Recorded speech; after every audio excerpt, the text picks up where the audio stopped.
And now, your first alert weather.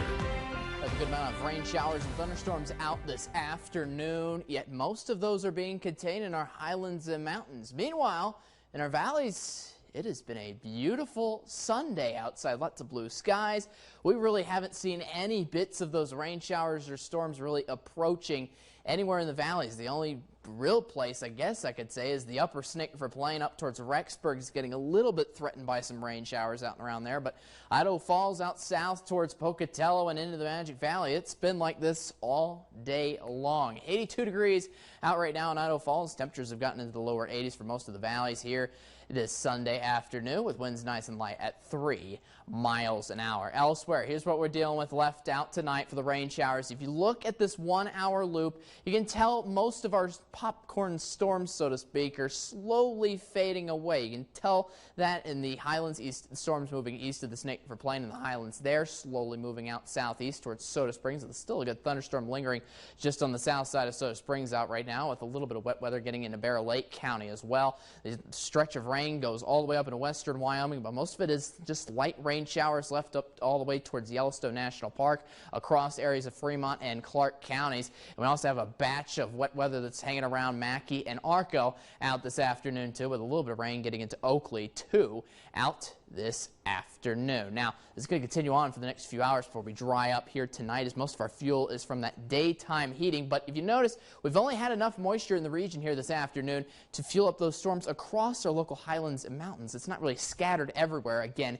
into the valleys. It's because the bulk of the monsoonal flow is headed into the states just off to our south, Nevada, Utah, into Colorado. You see, most of this wet weather is moving directly from west to east. It's not really moving enough north to give us the bulk of the wet weather from what we've seen in previous monsoonal flows that have been rolling across the western half of the United States. So what you see out today is likely to continue on for the next couple of days. We're going to have these just hints at a few storms each and every day, mainly across our highlands and mountains, but overall you're looking at a mostly dry work week, especially if you're living in the valleys over the next couple of days. Now, Vipercast in for the rest of the night tonight. You can see how quickly most of these pop-up storms will falter off throughout the night tonight. Maybe leftover light showers here by 7 o'clock, especially for southeastern Idaho.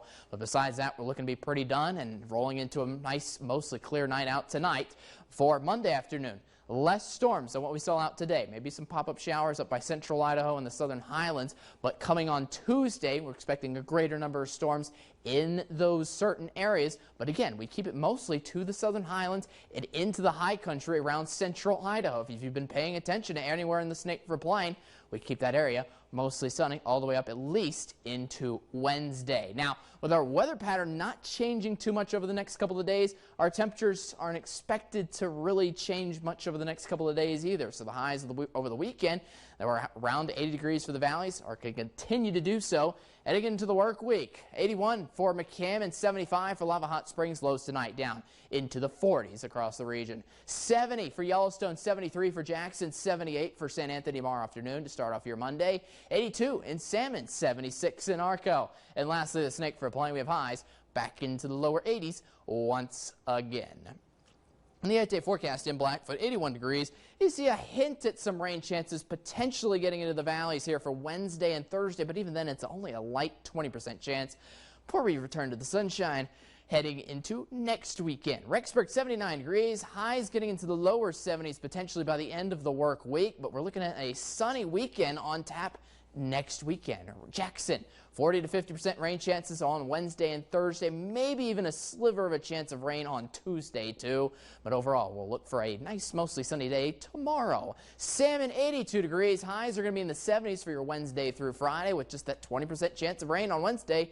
Besides that, we're looking at mostly sunny conditions over the next couple of days. Pocatello, 20% rain chances on Wednesday and Thursday, but sunshine is in your future. Highs are in the lower 80s for 2 more days before getting down to the 70s for the second half of the work week. Idaho Falls, lastly, 81 degrees. Highs down to 71, so a little bit of a cool down heading into your Thursday. 20% rain chances on Wednesday and Thursday. We'll look for hopefully a mostly dry weekend next weekend, and we'll hopefully keep these highs in the upper 70s for then too. Now, let's send it back over to Seth.